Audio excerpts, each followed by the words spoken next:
উত্তর কলকাতা জেলা নির্বাচন আধিকারিক দপ্তরে মনোনয়নপত্র জমা দিলেন উত্তর কলকাতা তৃণমূল কংগ্রেসের মনোনীত প্রার্থী সুদীপ বন্দ্যোপাধ্যায়। সঙ্গে ছিলেন রাজ্যের মন্ত্রী শশী পাজা, অতীন ঘোষ, তৃণমূল কংগ্রেসের কাউন্সিলর সহ প্রমুখ।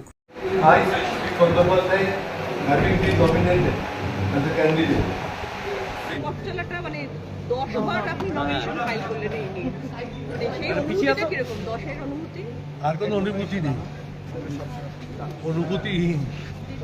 তবে এবার পরিবেশ খুব ভালো হয়েছে, দ্রুততার সঙ্গে হয়েছে, কাজটা খুব ভালো। ইলেকশন কমিশনের কাজকর্ম এই কেন্দ্রে আমার খুব পছন্দ।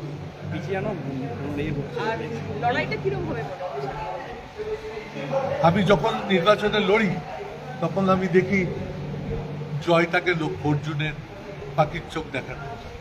এবারও তাই দেখছি আর এগোচ্ছি। আর প্রতিবার লক্ষ্য থাকে গতবার যে ভোটে জিতেছি এবার যেন তার থেকে বেশি ভোটে জিতে। সে ব্যাপারে আমি অত দেখা দেখি সময় পাই না, নিজের জয় নিয়ে বেশি এনগেজ থাকি।